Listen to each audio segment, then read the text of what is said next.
જિલ્લા કક્ષાનું વિશ્વ યોગ દિવસનું કાર્યક્રમ આજે મલ્ટીપર્પઝ હોલ જે રમતગમત વિભાગનું છે એમાં યોજાણો હતો, જેમાં આશરે 1100થી વધુ લોકોએ ઉત્સાહપૂર્વક ભાગ લીધું હતું.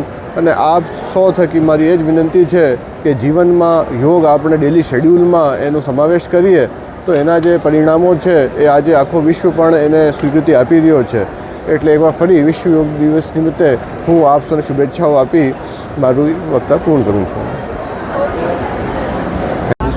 આજ રોજ યશસ્વી વડાપ્રધાન શ્રી નરેન્દ્ર મોદીના આગેવાની નીચે લગભગ 150થી ઉપરના દેશો મોદી સાહેબ જ્યારે પ્રથમ વડાપ્રધાન બન્યા અને વિશ્વના બધા જ વડાઓને અપીલ કરી અને 21મી જૂન યોગ દિવસ વિશ્વમાં પ્રસ્તાવ કર્યો અને સર્વે સ્વીકારી લીધો સર્સ.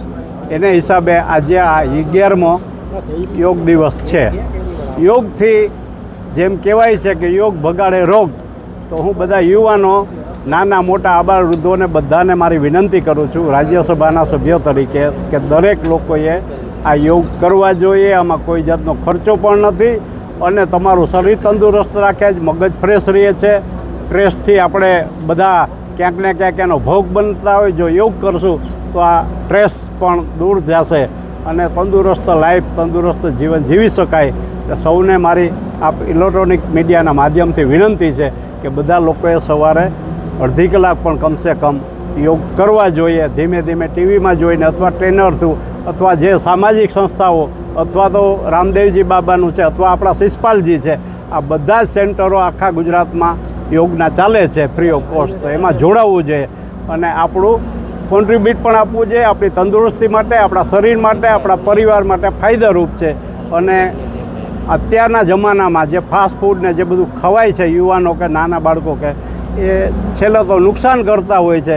એટલે જો આ યોગ કરવાથી થોડી ઘણી તંદુરસ્તીમાં સુધારો થશે, થોડું મજબૂત શરીર થશે અને ખાસ સ્ટ્રેસ દૂર થશે અને મગજમાં બધા પોઝિટિવ વિચાર આવશે. સારું કામ કરવાને આખો દિવસ સારો જશે. એના માટે સૌને વિનંતી કે બધાએ જે મોદી સાહેબનો સંદેશ છે એ અપનાવી અને આમાં કોઈ પણ જાતનો ખર્ચો નથી, પોતે પોતાની રીતે ઘરે પણ યોગ કરી શકે.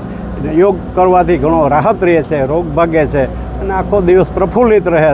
એટલે બધાને વિનંતી છે કે બધાએ ખરેખર યોગ કરવો જોઈએ.